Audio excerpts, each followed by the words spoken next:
Today's show has a chip on its shoulder. The athletic director at Fresno State, Garrett Klassy, joins us to talk about life in the new Pac-12. Plus, Olivia reads the news. Those kids at Penn State.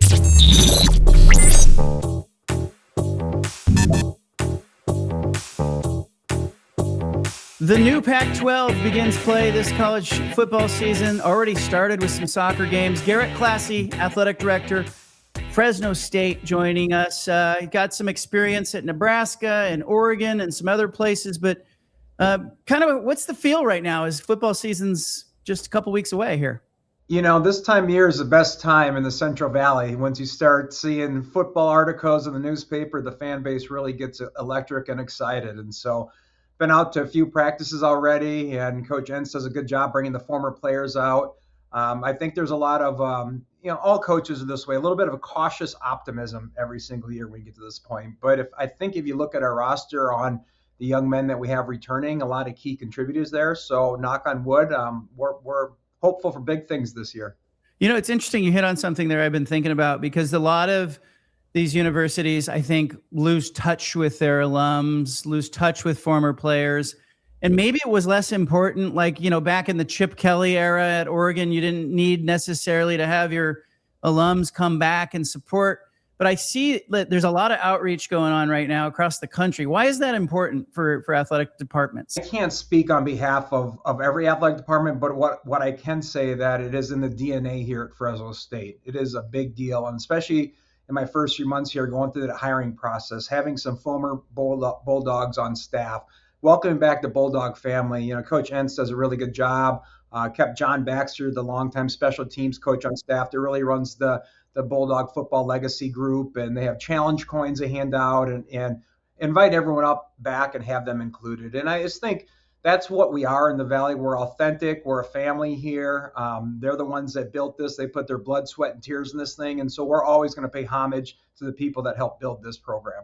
When I worked there at the Fresno Bee, people said it was a Midwestern town in California. Yeah. And I understand what they mean. I mean, it's still California, though. It's agriculture at the heart of what you're doing there. And you've got LA and San Francisco Bay Area. You're right in the middle of those two things. That's a hotbed. But do you agree with that takeaway that there's a Midwestern feel to it? Or what is that? The values? What is it? Absolutely. And I know that. I grew up in agriculture. I was a dairy farmer in small town Wisconsin. Coach Entz grew up on a farm in Iowa. And my first year, when I was able to observe the interim head coach, I was thinking, what kind of people would fit here? I think fit is very important in these hires. And knowing that I fit in so well here, my family fit in so well, I knew that type of profile would fit in well. And it is. It's the agriculture. It's the blue collar. We did a market study, and there's 3 million people that we consider in this region. And 70% of the people in this region have some sort of affinity towards Fresno State and Fresno State athletics. And so we have a wide swath of people, and we're not competing against the Dodgers. We're not competing against the Giants. We're not competing against the 49ers. And sure, they're in this town, but our fan base, our demographic, the blue collar, the agricultural workers are not going to those games. They're coming to Bulldog games, and we want to make sure that we target that group because they're a big part of our success. Gifts are important, and you've got a couple of big ones that came down the pipeline. I think you had a couple of 7-figure donations. What does that do for your department, and how do you keep that coming?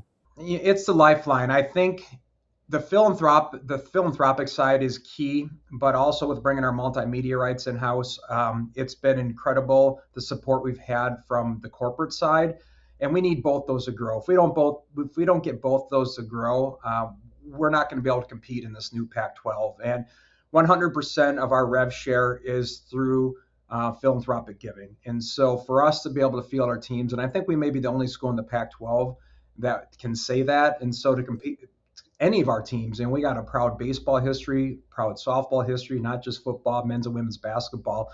And so we got to hit the pavement, and we have to build true, authentic relationships. And John, it goes back to your initial question, the Midwestern piece. Well, people can sift through BS here, just like in the Midwest. So you better have some authentic relationships and build some meaningful relationships. And that's where I spend a majority of my time. I have events every night this week, every night next week, all through the summer. I've never lived somewhere with so many benefits in town. So that means the people here are philanthropic, but there's only so much to go around. And we're pretty fortunate. We're one of the premier brands in this region.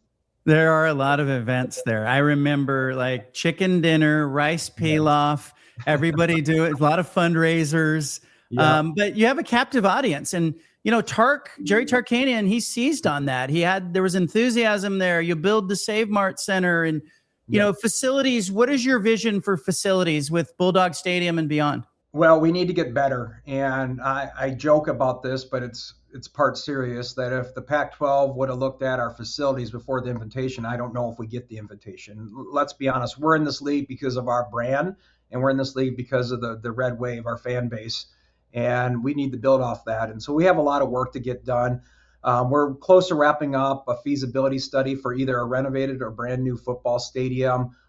They're partnering with a construction company so we can get some real numbers on what a light renovation, a heavy renovation, or a brand new stadium will cost, and look at the business model. That needs to be done. If you look at our football team meeting rooms, we've done a lot of improvements, but still not up to par. And so that's really a key initiative. And as you know this, John, it's not really a time people are putting heavy emphasis on facilities because you need to field competitive rosters. And we have to find a way to thread the needle to fund both those initiatives. And so far, so good. We have a couple donors in the pipeline that have mentioned they're ready to give legacy gifts to Fresno State athletics.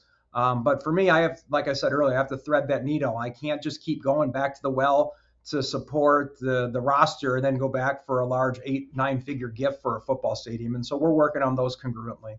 The programs that are currently sitting outside the Power Four, you know, you get poaching, you get tampering, you get agents and family members and a lot of tentacles. And I guess the hope is that some legislation that can be enacted would help with guardrails. But how big of a problem, how much of your time gets spent kind of having to manage the types of things I was talking about there? Yeah, I mean, when our coaches, we talk about this all the time in our head coaches meeting. You have to recruit the kids once they even get on campus, not before they get on campus. But we're pretty unique.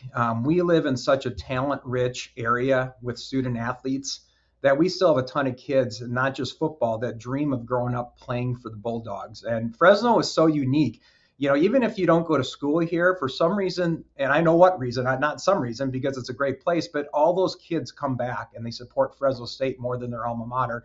And then the athletes are no different. And so, you know, if you look at every Pac-12 school, they need to come to our backyard to recruit. So that's why Coach Entz, Coach Wahlberg, Coach McCarthy, they're spending a lot of time trying to build a wall around this valley. And you're not going to get every kid, but with the transfer portal, I think that can be a benefit to us, because if you're going to an A4 school and you're not getting the playing time, or if you're homesick, you're going to come back to Fresno. And so being in a highly populated region is going to be an advantage for us. So sure, we deal with like everyone else, but we need to, at the same time, we need to make sure that we're building our brand, building great relationships with the high school coaches to make sure that those kids stay at home, because they do want to be Bulldogs. There's going to be a lot of scorekeeping, I think, when the 990 forms come out and from the conferences and everybody goes, okay, how did it work out financially for the schools that left the Mountain West to join the Pac-12? What does that feel like for you? You know, do you feel like you have more resources, more money? Did it pencil out for you? Is that to be determined? Is it now your job to maximize it? Where do you stand on sort of the financials? Yeah, we're happy with the financials. And I think in year one, you have to look at more than just the financials. For us, having every football game in linear television, what is that worth for marketing to the university, not just the athletic department? And having, you know, we had 3 men's basketball games in national TV last year. We're going to have about a dozen this year. We had no women's basketball games. We'll have a half a dozen. Those things are critical. And, you know, we look at it from the corporate sponsorship side. That has opened doors. I don't think the wonderful company invests in our jersey patches if we don't have that type of exposure, being in at least 60 million homes every single football game. And so financially, we're happy, but I think you have to look at the other piece of it. And then we have revenue areas we can grow between Pac-12 enterprises. And so, you know, year one, it's a startup. There's a lot of startup expenses. And so we have to invest to make sure the league is what we want it to be. And then I think once we start earning those basketball units as a conference, we're going to be, I would hope, a 5 to 6 bid league. And you start building those up, then we will outpace, I would think, the revenue quite a bit from the previous deal. A lot of these decisions, they're no-brainers, right? They say that an expansion move or a realignment move should be a no-brainer. You feel like it was a no-brainer for you guys? I do, and I on multiple levels. And I think everyone wants to look at the financial piece, which is critical. It's important. We need that.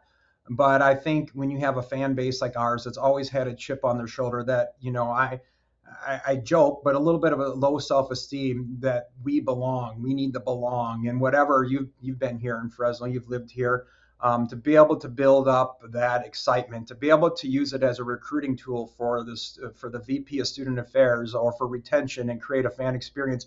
Those things are critical. And so we want to partner with like-minded institutions. And we talk about this frequently in our president cabinet meetings.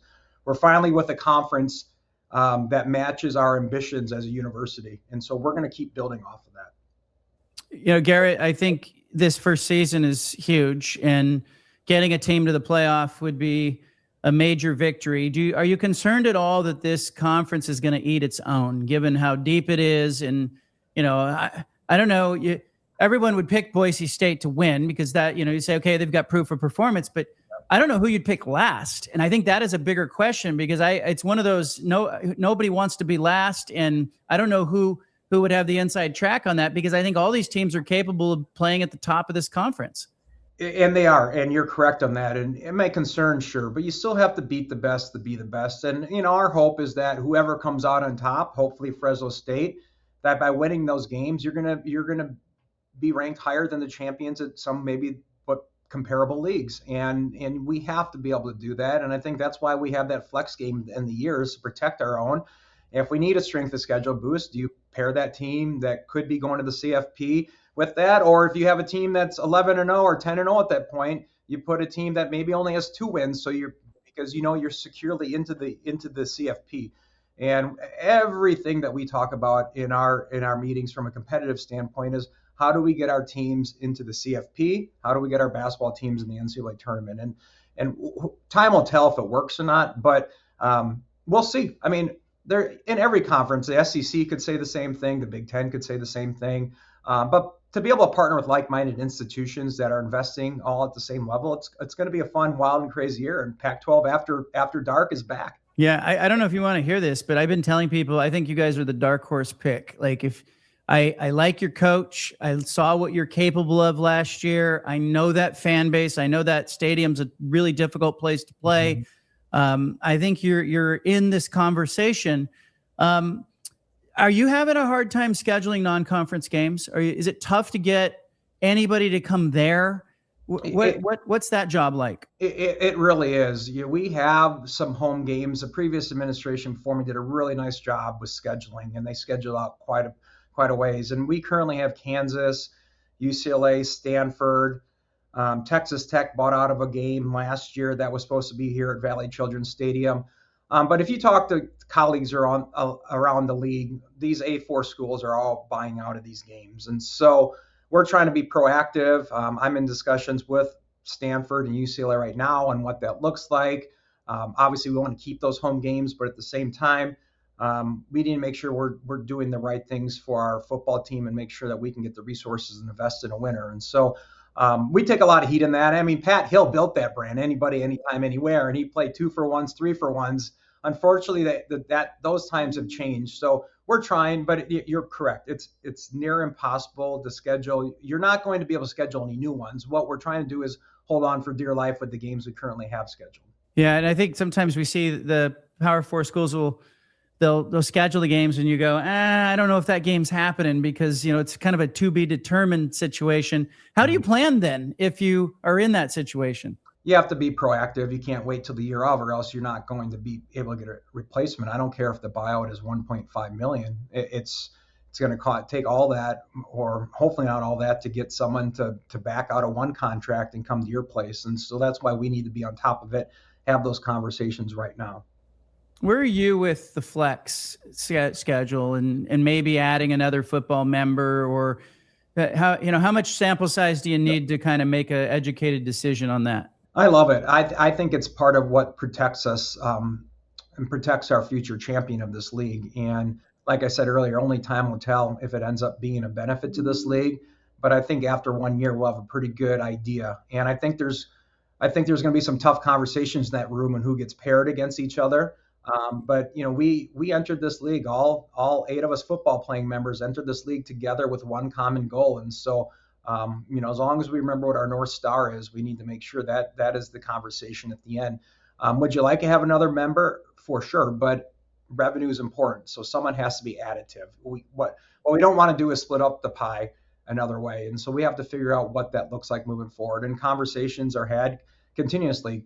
Commissioner Gould does such a really good job keeping a pulse on everything, but it's day by day. I would say neither one's really imminent, but that's the great thing about starting a new league. You get to be flexible. You don't have to worry about 30 years of bad habits. We're able to build this thing the way we want to build this thing. Your job is supposed to be fun. You're in sports. Does it feel fun? Like, do you have moments where you're having a blast? And what just popped into your mind when I said that? I do have fun. I mean, if you grew up like I did on a dairy farm where you're working, everyone's like, well, you work a lot of hours, you work hard. Well, it's not the same hours as you work on a dairy farm. And I didn't grow up on one of these Central Valley dairy farms with 3,000 cows and, they have 30 workers that are helping. It was me and my siblings and my parents that were on this farm. And so I do, because if there's a moment where I get too deep into the business side of things, I go out to a practice or I have a conversation with a student athlete. We have to remember that that's what we're here for. And I think it gets lost on it, but it's important to our faculty. It's important to our president. I mean, we had a 3.45 cumulative GPA for our student athletes last year. We have 440 student athletes, 363 of them had over a 3.0 last year. And so we can't lose sight on that. I don't care what's happening in Washington, D.C. I don't care happening in realignment. I got in this because I love sports and I'm an educator. And I think when you can ground yourself, and I got 2 little boys at home, that changed me immensely too. If I was still this guy chasing the career, trying, working 20 hours a day, be a little bit different, but I got a family at home that grounds me every single day. But I love it. I don't even know what else I would do if I wasn't a college athletic director. Can you still milk a cow? I went out, we have a Fresno State dairy, and there's a video I'll send you of me milking the cows at the dairy. First time we had machines. I'm not that old, John. I turned 50 this summer, but we had milking machines. And so I proved it last year because a lot of the dairy farmers here were giving me grief that like, oh yeah, you never got your hands dirty. So I had to go out and prove it to them. You know what drives me crazy is I grew up a little rural. Okay. We had a steer, we had a horse, I had pigs, and, what drives me crazy is when people look at a cow and they think that, oh, that's where a hamburger comes from. And I'm like, no, that's not where you need a steer. There's a difference. Yeah. I don't know. You're driving around there. Your kids are probably not milking cows. They're not milking cows. They're playing sports and they're loving life, but I have brainwashed them. Their professional sports teams are all based in Wisconsin, not in California. So I've done a good job. Took them to a Giants Brewers game this summer. We had batting practice for the Brewers, so they got pictures with a lot of the Brewers players, so that they'll have Packers and Brewers strong. I can't let them. Mom's from California. I got to make sure they're not Giants or Niners fans. I love that. All right, I'm going to let you go, but what would you say to your fan base right now? Because there's a lot of messaging out there with, we need all hands on deck. We need people invested. Yep. What's your sales pitch right now when you're in the room with your fans? Well, the secret to our success is going to be the masses. Sure, we need 7-figure gifts, we need 6-figure gifts, but with having 3 million people, 70% of them have affinity towards Fresno State. If you buy game tickets, follow us on social media, watch our games on TV, those matter, especially as we don't know where college realignment is happening. So if we can show that we have a strong brand and fan base, that's going to bode well for our future. So we just need everyone to do their part, whether it's 1 game or 20 games, and that's going to move the needle for Fresno State. You've got a big Friday night game with, at LA school. It's an after dark. It's got after dark vibes. I keep saying that. And you mentioned the chip on the shoulder. I always tell people that the kids at Fresno State walk around that way because they've looked at LA, they've looked at the Bay Area, and those are dicey games for UCLA and USC when you get them, aren't they? They are, and we're going to give them our best shot, and we'll see. I mean, they get a game before us, I believe, versus San Jose State, but we're going to go out there and give it our best shot. And they, the one thing I'll tell you about a Fresno State football team throughout history, they aren't going to quit, and they'll compete until the bitter end. But we have our fan base there. I forget what year it is, but they're already buying the bookstores are brought back the Freedom Bowl shirts from when Fresno State beat USC. And so there's always a friendly rivalry. We have some Trojan alums here in Fresno. So yeah, there's the jabbing back and forth is already occurring here in Fresno. I love it. Garrett Klassy, thank you. Appreciate your time. Thanks, John.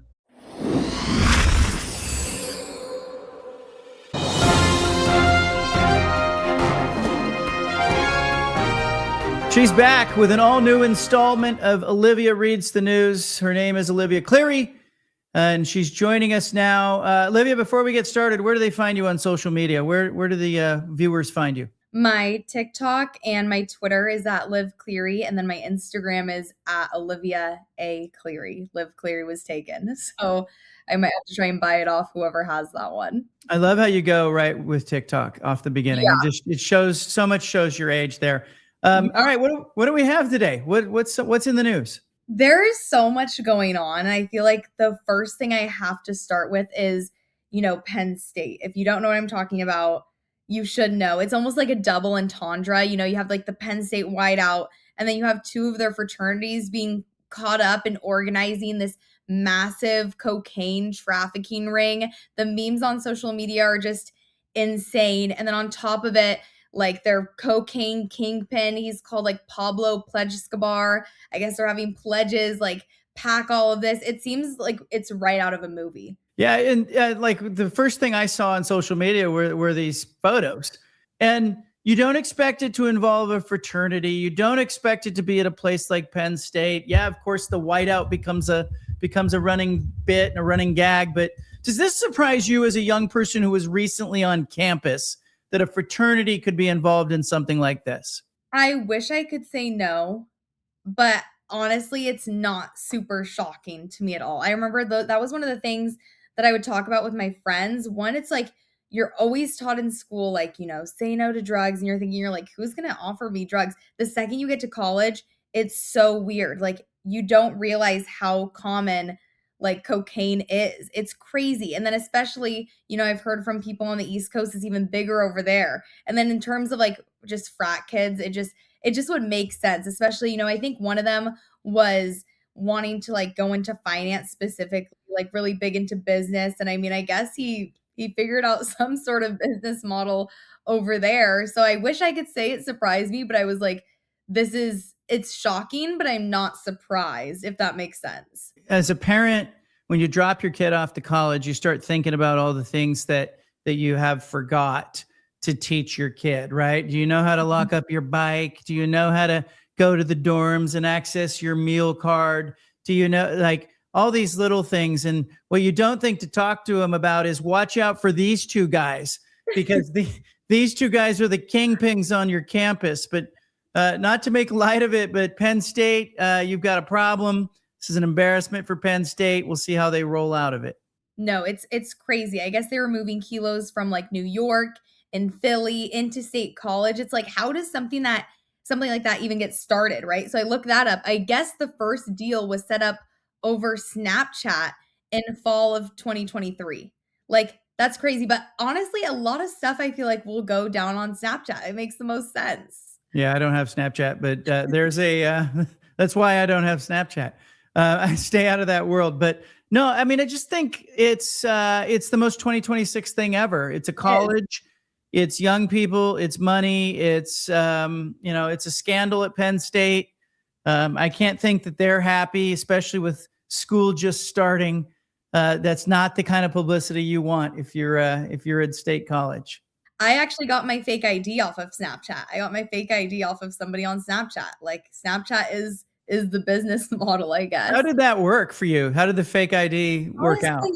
I don't even remember. I think I'd asked somebody about it, and they were like, I got mine from this guy on Snapchat, and he had just like a weird name, like something about like Pepsi. And I just texted him. I was like, hey, I heard you do this. And I ended up getting it from Pennsylvania. Wait, your ID said Pennsylvania? I had a Pennsylvania ID. I tried to get Idaho. They didn't have Idaho, so I got Pennsylvania. And they're strict about it in Eugene also. They're really. So did it work? Was it passable? It worked at some places, didn't work at others.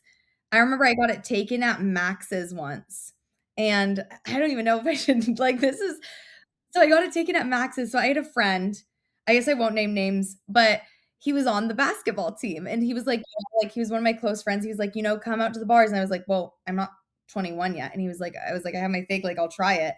And I'm like, worst case scenario, they're just going to be like, no, and then give it back to me. Right. No, they took it from me. And I was so upset because it was my last one. I had 2. I think I just lost my other one. Wait a minute. You had 2 fake IDs? Come in packs of 2.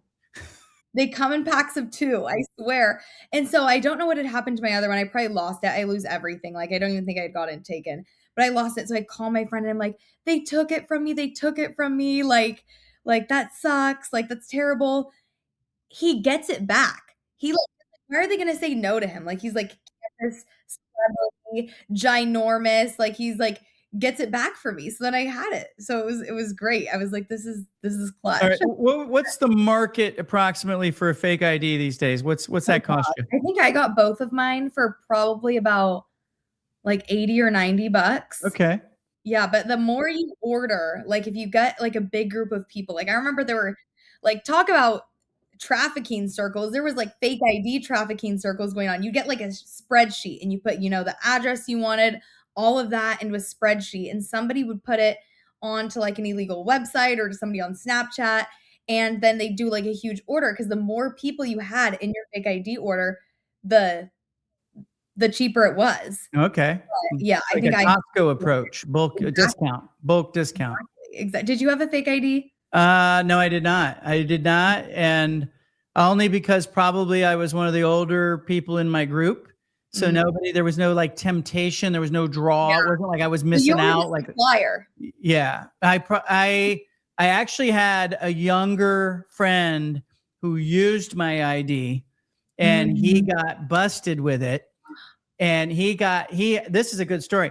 He was out at a beach, and like the park ranger or whoever's in charge of the beach comes along. He had an open container, and he presented my ID with his open container. So I didn't even do anything. I got a citation for having an open container on the beach. And I was like, what is this about? And the guy said, I'm sorry, I presented your ID. I had to go to court, and I had to tell the judge, hey, wasn't me. This guy had my ID. And the judge is like, I think that might be worse. So just, case dismissed. You're a menace to society, basically. He said, don't show up back here. But the judge kind of knew, like, open container on a beach. These kids are all like 20, 21 years old. This is not the worst thing that ever happened. He didn't even try to cover it up like, oh, I lost my ID and somebody must have found it. Just said he used it. I was honest about it. But the judge basically was like, hey, that's probably worse than the actual open container. Like, don't show up back here again. Yeah, so, that's terrible. Yeah. That's terrible. Yeah, I've not had any run-ins like that. I never actually got in trouble with mine. But you just don't think that your friend who's borrowing your ID would dare present it in a situation where, you were going to get you in trouble. That's not a real friend. Yeah, I don't know. Do you think he knew he was going to get you in trouble, or was he trying to avoid like MIP? I think he was probably scared that he was going to get a minor in possession. Yeah, that's no good. How did you even find out? Was it through the mail? Yeah, I just got a citation in the mail and said you have a court appearance, and I was like, for what? What did I do? Yeah. And I was like, I wasn't at the beach. What are we talking about? That's crazy. That's so funny. But it worked for him. Like they were like, oh. Apparently he got away with it. So we'll see. I'll have to look him up. I'll send him this episode. Yeah, send it to him, please. Anyways, moving on. Kind of not really sports related, but still interesting. There's a video that went viral. I guess it's from a couple years ago, but it got publicly released this week. Things were just heated in a Detroit newsroom. This anchor just lost it on our coworker a little bit, like some name calling. I don't know how this got leaked. It was obviously recording, but it's not a great look, but it's honestly such an interesting look into the world of local news. I'm going to have to do that again. What's up, Trace? I think you're in a... I am. I'm in Amy's script, the Amy's Angels one. There was, the second thing didn't make sense, so I was just trying to fix that part. And it's not even marked off. Like, we're still working. I know, but I didn't have time because we have to do this, so I was still reading it. See, I mean, I can't wait for you to go through them all, and then I go through them, because then I'm already getting ready by then. But this time we had to do the PSAs, so. Finish what? What I was trying to say. Okay, because Sean just came in here and said something about marking off. Go ahead. I don't think you are. You're walking out really angry. Jeez, oh, Pete.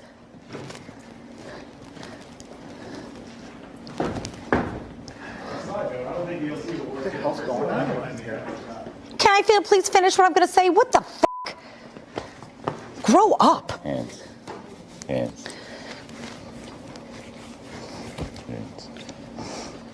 I'm so done with her antics, telling on me every 5 seconds. I'm done. I know. But And you've worked in those newsrooms, and I've seen a little bit of it, but you tell me, I mean, how common is it for people to lose patience with each other in those settings? And oh, by the way, if you're the on-camera person, you better know that the director and the producer, they're rolling on you at all times. The cameras are on, the mics are hot. Yeah, I feel like in any workplace, there's always annoyances that happen all the time. And it just makes it more interesting in like a TV news setting. Because even if it's not live, like there's probably a recording going and getting like stored somewhere, and you just don't think you'll ever see the light of day sometimes. So, but I guess in this case, it did. Like this stuff gets recycled. Like this was old, and all of a sudden it's top of mind and people are watching it and it's everywhere. And so it just never goes away. And, Moving on, we'll get back kind of like into the sports world, I guess, since that's what we both like to run our mouths about all the time. Dan Lanning, CBS Sports preseason coach of the year. Do you agree with this? No, I don't. I first of all, what are we talking about? Preseason coach of the year? I knew you were going to say something like that. Like nothing. It's a fake award. It's fake. I mean, you haven't done anything. You haven't actually coached. So what they're saying is, hey, we expect that Oregon's going to have a really good year, and Dan Lanning's the coach. Give him credit for getting his team in this position, but you haven't actually done anything, and you're getting an award. I don't like this. And I'm sure he's not going to put on a suit and go pick this award up. Like he's just going, okay, it's nice. It means there's a lot of expectations and anticipation. But I'm curious about this story. I saw Dante Moore said this week after practice. He said he gave up social media, and he said we spend too much time on our phones. What do you think Dante Moore is up to, giving up social media? Honestly, probably doing something like, I don't know, I spend way too much time. We should check this right now. I wonder what my screen time is. I might have turned it off out of pure embarrassment, but I don't know. The amount of time I spend on my phone is just honestly not okay, not healthy. And it's probably so smart of him to turn it off, because I think honestly, that's probably where a lot of issues come. I chose peace. I remember doing this. I turned off my screen time so I couldn't even be embarrassed. But I did the same thing, and I did it after Dan Lanning and I compared our screen times. What was yours? Yeah, he got on, and his was like 9 hours average per day, and mine was like 11 hours per day. And part of it was that my laptop counted towards my screen time, so it was in front of me all the time, open. But it was kind of disgusting. And he told me last year at Big Ten Media Day, Lanning had his phone in his pocket, and I was giving him a hard time. I said, hey, I texted you. You never texted me back. And he said, man, and he pulled his phone out, and he had like 900 unreturned messages. And he said, when I'm done, I'm going to throw this into the river. And I do think that that's a common thing. Like, I don't think if I weren't in this medium that I would have social media. I think I would take a break from it. I think I'm not prone to let me post what I'm eating today on Instagram. I'm more prone to, hey, here I am. I'm at a stadium. Let me do a 60-second video, or let me take you with me behind the scenes. Mm-hmm. And I think if I'm not going those places and I don't have the audience coming with me, I wouldn't see the point of doing it. But Chip Kelly never had social media. He didn't believe in it. Dan Lanning is saying he's doing less of it. Dante Moore says he's not doing it at all. I do think if I'm Dante Moore's agent, I'm wondering what you're up to, because I think, there's some missed opportunity here. A guest we had on this show during the World Cup, John Strong, the voice of American soccer, he doesn't have an Instagram, and he doesn't post on Twitter. And I've given him a hard time. I said, you should have like a endorsement, Gresham Ford should be endorsing you, or First Call Heating and Cooling should be endorsing you. Like, you should have social media. And he says, I don't want to do it. I'm not that guy. And he's comfortable like that. But so if Dante Moore is not that guy and he just wants to focus on football, God bless him. That honestly, it's probably so healthy for him too, because I mean, I open my timeline and I can't stop seeing stuff about him. I mean, it's like Nick Saban says sometimes, like what you're consuming from the media is like rat poison. So like I would want my QB1, if I were Dan Lanning, to kind of be out of it, be out of the mix, be out of it when you're not in season. When you're off season, maybe it's a different story. There's probably some NIL opportunities. I mean, I'm sure we'll still see like posts from him. I'm sure he would have somebody else posting for him, because it is like such a revenue stream. I wish I was like that.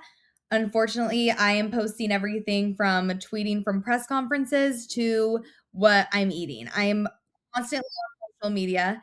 It's definitely unhealthy. I think it's probably terrible, but at this point I'm addicted, and I use the excuse that's like, oh, well, I kind of have to know what's going on for work purposes. And then I spend maybe like 8 hours a day on TikTok. But one of the things I noticed, and I think I said this to you really early, like when I was kind of considering you for this spot, like you had some big numbers on some videos that were like, just get ready with me. Mhm. And you probably didn't expect that. And you got a bunch of engagement. And I got the impression that you were like, this isn't what I want to be known for. I want to be known for knowing my stuff and being a good reporter and having camera presence. But it's really tempting because you get that feedback, I think, from people liking and following you because you're just getting ready in the morning. Yeah. And I will say a lot of because I have my own personal TikTok, which is just, I don't know, stupid stuff. And then I have one that I'm like, okay, this can be a public account, which is where that Get Ready With Me was on. I think I got like maybe like 30,000 views, but a lot of that was like the way it lined up, because I had started that account maybe like a week or two before the whole 6-7 thing happened. And so then it was like a lot of traffic from the 6-7 thing. And then since then, my videos have done pretty well. I still want to be consistent about it. But also the other thing to consider is like, I feel like you don't really have to pick one. Like, I feel like you can still be credible and professional and still be like, oh, I'm going to do a Get Ready With Me. You know what I mean? So I don't know. I think I maybe need to be better about that. So, but for people who don't know the 6-7 video, Olivia was the reporter in Eugene, and she was in Corvallis at Research Stadium that night and had the drunk idiots all around her. Tremendous poise, tremendous job by you. But did those guys ever apologize to you? Did they reach out to you?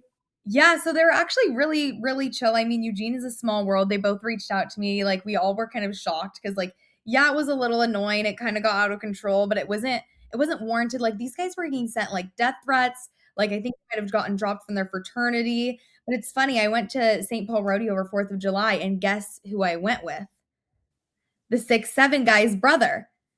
Isn't that crazy? So like I was like talking to him, and he was just like, oh, thanks for being so cool when he reached out and texted you. Like, it's a small world. They were really like, I don't know, like there was no bad blood. There was no beef. Like afterwards they were like, come to the bars with us. Like, and I was like, well, I am actually on the clock right now. So I will not be doing that. But yeah, I don't know. It definitely got blown out of proportion, but they were nice kids. They both reached out and apologized, and it seemed very genuine. It wasn't like we're apologizing just because we got caught in this whole thing. There's nothing worse than a reporter trying to do their job, trying to do a story, and idiots honking their horn or yelling as they're going by when you're doing a stand-up. Yeah, I don't know. But then also was like, a learning lesson for me too, because, I had just seen on other people's reels, when you have fans in the back walking around, which is kind of why I picked where I did. But I guess, when it's just you can't really do anything if things, get a little drunk people in a live camera, an open mic. There you go. Yeah. But moving on, continuing on this coaching tier thing, I think I already know what you're going to say. No one's done anything yet, but just play into it a little bit. College football coaching tiers came out.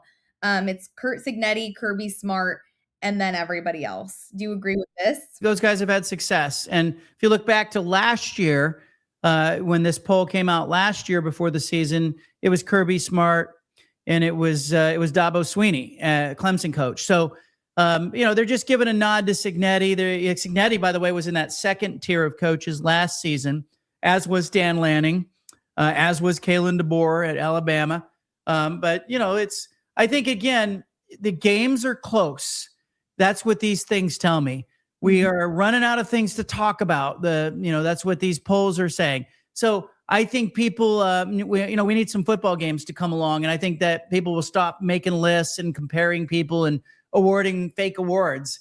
But I don't think any of these coaches are going to take a victory lap for being put on this list. Definitely not. Even like during the season, whenever there's something like that, whether it's a coach or a player, they all say the same thing. They might like rehearse it together or something. They're all like, oh, I'm not playing for like accolades or, whatever. They're like, I'm playing actually. But here's my philosophy on awards. Okay. So like if they're handing them out, I'll take one, right? Like if you're going to hand out an award, I'm not going to be shy about getting an award. If I was Oregon Sports Writer of the Year last year, I was Broadcaster of the Year. Cool, hand it to me. But I'm not throwing it up on the wall here in the studio. It's not why I do it. It's not what validates me. I'll tell you what I like more than anything is when you see somebody in public and they come up and they go, hey, fist bump, you're part of my day. And I was out at the farmer's market in Vancouver. I went across the river. Who knew there was anything across the river? I went north of Portland across the river because I was at Delta Park last weekend for that soccer tournament. And there was a farmer's market in downtown Vancouver. I hear as I'm walking through the farmer's market, somebody yelled, "Bald-faced truth, BFT, I watch you on YouTube." It was coolest thing ever. I fist bumped the guy and he goes, "What are you doing on this side of the river?" And I was like, I know. But that's the validation that I love is when I meet somebody and I go, oh, wow, we get to be part of their day. Like we get to be a small part of someone's day. That's what does it for me. Yeah. Not doing it for the awards. There's I cannot tell you that I don't think there's an award anywhere that I've put up anywhere. They're all in boxes. What if, I know last time we talked about, if you were to maybe come out with an album, what if you came out with an album and got a Grammy? If you got a Grammy, would that right here on the shelf be right there? Grammy. Gosh, that would be so good. Could you imagine? I feel like at this point we almost have to. Great. I mean, look, the Associated Press sports editors every year they give awards out and they rank, the best sports columnists, the best sports photography, the best, in 2006 and 2007, I was second both years. I thought I had pretty good years. I was second in the country both years. Bill Platschke of the LA Times won in both years. And I remember I was at the Final Four and they announced the awards during the Final Four. And I sent Platschke, who was also, we were both in San Antonio that year covering the Final Four. I sent a bottle of champagne to his hotel room with a note. And I said, congratulations, 2 years in a row. I'm not really celebrating you. I'm buying you this champagne. I'm hoping to kill some brain cells so I can win next year. And he loved that. And that's funny. And in 2008, I won and I felt very validated. And I went to Pittsburgh to pick up the award and, big shot. Stephen A. Smith is giving the keynote speech and, they're announcing the sports columnist of the year, large circulation newspapers. And they say, Joe Canzano. And they hold up my plaque and they got my name wrong. And I thought, just when you think you've made it, there's the reminder, you ain't bleep. Like you ain't Joe, come get your award. I feel like go sit down. So happened to you. That's so on, especially because your name's John. Like literally, of course they would figure out a way to mess up one of the most. But I loved it. And they were really embarrassed. Like the people of the APSC, they were like, oh my gosh, let us send you a new one. They sent me a replacement plaque, but I kept the one that said Joe because it's a great reminder that when you think you've made it, you really haven't. Yeah. Yeah. That's a funny story. I cannot believe that. Moving on, we'll kind of keep it in the college football world. First of all, are you into video games? Are you like a video, like have you, I assume not. When I was your age, I probably would play. I played Tech Mobile. But I don't know what that is. Madden and all this stuff, EA Sports, it's too complicated for me. Yeah, it's crazy. Before I even get into this next story, I remember when NBA 2K, like the very first one came out. And I remember I went over to my friend Kiana's house and we were playing it. And her dad walked in and he was like, what game do you guys have on? And he watched it for like a good couple minutes before we were like, it's a video game. It's a video game. Like, it's crazy. And that was when I was gosh, I had to have been like in elementary school. I didn't know what I was doing. I don't know what I was terrible at video games. I would just play, but yeah, I don't know. The games are getting crazy. Anyways, what I was going to talk about here is there was, EA Sports, they brought back their college football game. It was a huge success, but Boise State, they did insane on it. They were originally guaranteed just under 60,000. The Idaho Statesman came out with the numbers, 589,000 they made. They cashed in. It's crazy. It's crazy. And I think it's like people just loved playing with them, and it kind of just shows that Boise State, they're kind of on the come up. Yeah, it's the brand, right? I mean, the brand of Boise State is real. And they, the fact that people will talk about what getting to the playoff means. They'll talk about the money for your conference. They'll talk about the money that the individual school makes. But there is a halo effect to being on that stage and being part of that playoff that affects gift giving. Your enrollment on campus can be tied to it. The peripheral revenue, like from video games and stuff like that comes in, is all tied to it. Sponsorships. Getting to the playoff matters. It's important for the Pac-12 this season.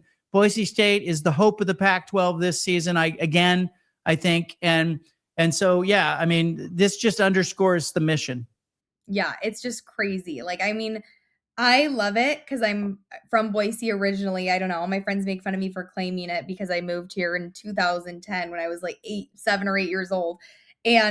But it's so fun to see like everyone kind of talking about them and, playing with them in this game. And like, that's an insane amount of money, like insane just for being in the video game. Like the amount of revenue streams is just crazy. And the fact that they were only guaranteed around 60,000 and then they went out and made that much is insane. If you did play this game, what team would you play with? Ooh, that would be hard for me.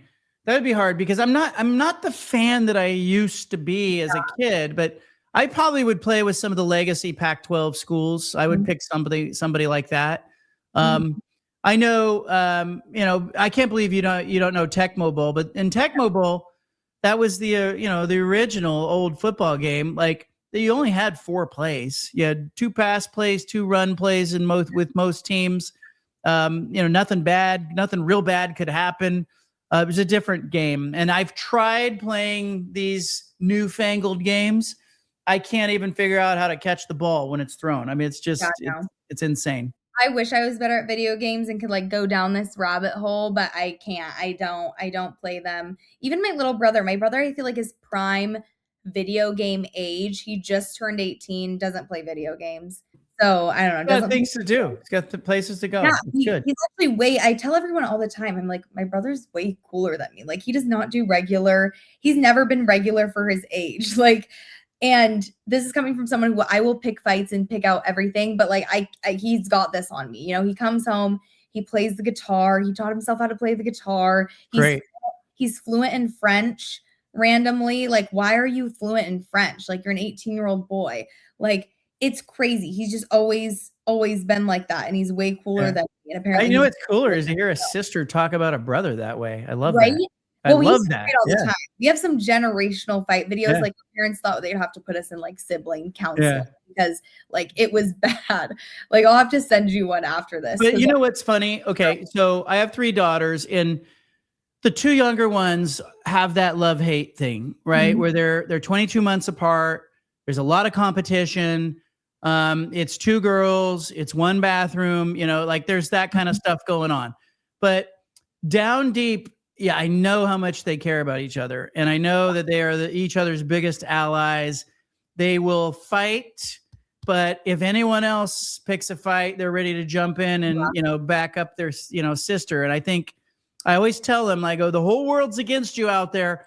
I said, you better have each other's back in here. And I think you have that with your brother. So if I'm your parents and I'm watching this, they take a victory lap. I will say I was not built to have a sister. Sister fights are a different level. Like I've seen it. Level. I've seen it. You've seen it firsthand. Like I can deal with my brother, like, like he put me in a headlock like last week and he's like, say uncle. But like girls, it's like, oh my gosh, like I would not be built for that. Also, and usually I have huge emotions. I'm very dramatic. Like that's how I would describe it.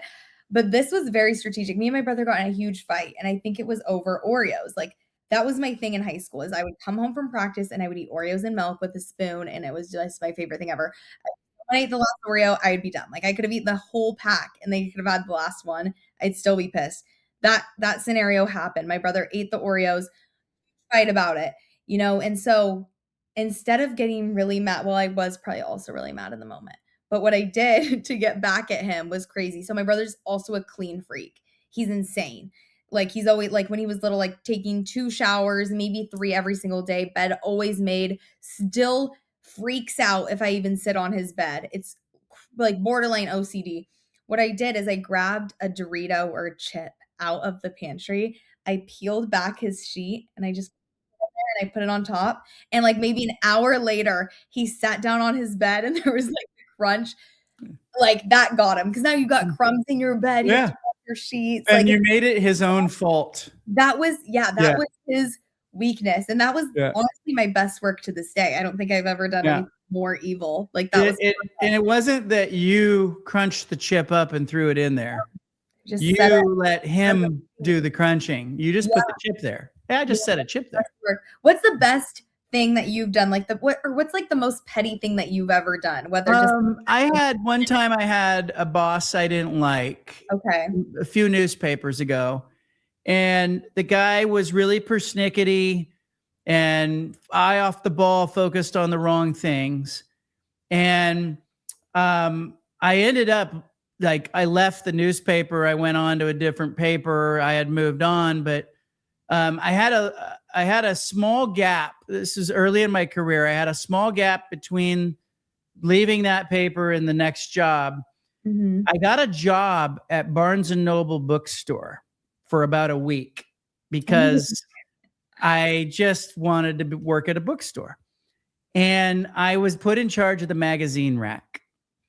And I don't know if you've ever been to the magazine rack at a Barnes and Noble bookstore, but it's a bunch of magazines, and it's like constant organization, and there's every week there's new magazines, it's turnover, whatever. But one of the things that I noted very quickly was that those tiny little inserts that were inside the magazines, where you could subscribe to the magazine just by putting your name and address and sticking it in the mail, were laying everywhere. So I subscribed that guy to 200 magazines. And, you know, he got Kung Fu Fighter magazine. He got Guns and Ammo. He got, you know. He was probably like, where are all of these coming from? Later, maybe months later, I'm working at a new newspaper. I happen to be at a sporting event. And I'm sitting on press row. And lo and behold, a reporter from that prior paper sat down next to me. Oh, my God. And he goes, "Hey, thanks for the Kung Fu Fighter magazine subscription." He goes, "I know that was you." That's crazy. That's so funny. Yeah. So funny. Subscribe the guy to a bunch of magazines. It's I'm sure he's still getting offers in the mail. Yeah, he has so many magazines. Not my proudest moment. That's honestly, I would argue that's probably one of your proudest moments. I don't think so. That's amazing. That's I felt like, you know, I had moved on to a bigger paper, a better job, whatever. I kind of won. And I look back and I go, how petty was that? You should have just take the win, you know? I know. But also, like, when else in your life are you going to do petty things? I know. How old were you when this happened? Like 25, 26. Yeah. Okay. So I've got like 3 more years. Yeah. Okay. I need a one up that. So. And I only worked at that Barnes and Noble for about a week. Let me tell you, I have a lot of respect for people working at bookstores. Yeah. The last one I have for you. Yeah. Brewers 22-0 win over the Mariners. And I know you saw this video, but I want everyone to kind of take a look at how they scored those last couple runs there. This is terrible. This is inexcusable. You're not paying attention. I get it. It's 20-0. Now it's 22-0. But embarrassing for the Mariners. Kind of a new low for them in a tough season. But Julio will come back from that, hopefully. Yeah, I know he will. But it's better that happens in a 20-0 game, 22-0 than in a game that's like 2-1. But you got to know how many outs there are. That's terrible. Cause I feel like that's like the one thing, like given I haven't played a diamond sport in a long time. But I feel like in between pitches, you're like, okay, guys, like this many outs. Like, how do you, I don't know. But here's the thing. You saw that pitch. It's a lollipop of a pitch. So you got a position player who's pitching because you're just trying to end this game. Yeah. And so not everyone's not as focused and tuned in as they should be. And, this isn't a 2-1 game where Julio's turning to the right fielder or the left fielder and going, hey, 1 out. Everybody reminding each other, hey, there's only 1 out, Yeah. So, that's out number 2. And then he has the misfortune of like flipping the ball over the fence into the bullpen. So, yeah. No, not a good look at all. 22-0 is actually insane. Yeah. I gotta be honest with you. It reminded me of something else. Like when I was playing back to college baseball, we had a game where we were ahead 13-1 in a game. Okay. And it was 18-2 at one point, and we lost the game. We were ahead 18-2 and lost. We lost 23-22. That's all of a sudden, like in like the 7th inning, our pitchers couldn't throw a strike. Started walking the bases loaded, walked in a run, walked in another run, changed pitchers, walked, hit by pitch. Here came the other team. All of a sudden it started, it was like, it's like 20-17, 20-18. And you're kind of going, uh-oh. Last inning, they had the bases loaded and nobody out. And we were ahead, by a run. We walked in the tying run. The winning run is on third base. I'm playing left field. Batter hits a ground ball between third base and short. I fielded in left field. The winning run is already scored. I turned around and I threw the ball over the center field fence out of frustration. Our coach did not like it. It was the first game of a doubleheader. He benched me for the second game of the doubleheader. So when I saw Julio did that, I went, no, that's a no. Don't do that. But we'll see what the Mariners do. I don't think they're going to do anything to Julio. Takes one to know one. That's crazy. Yeah. I feel like I love doing this because 1, it's fun. I love to talk. 2, I feel like I'm just getting such good stories. We got you getting benched. We got your fight story. Like we're just getting some all-time John Canzano stories. Hey, we should get my college coach was an interesting character. He lived it. He would sleep at the dugout at the stadium. He would be there. He was this old guy. In that same game, he was so disgusted by our pitchers. He had come out to the mound. He had changed pitchers. Nothing was seemingly working. We look up all of a sudden in the middle of the game. He's standing in the trash can in the dugout. He has climbed into the trash can and he's just standing there with his arms folded, basically saying, this is garbage that is going on the field. Needless to say, it was his last season coaching college baseball that year. Really? So, oh my God. Needless to say. I wish there was a picture of that. If there was a picture of that, that would just be pure gold. That's another level. Like, let me climb into this trash can that for a fact is used. Yeah. He was standing in the garbage can in the dugout, basically making a statement. All right, Olivia, appreciate you reading the news. We'll have more story time on Friday's show. Make sure you like and subscribe.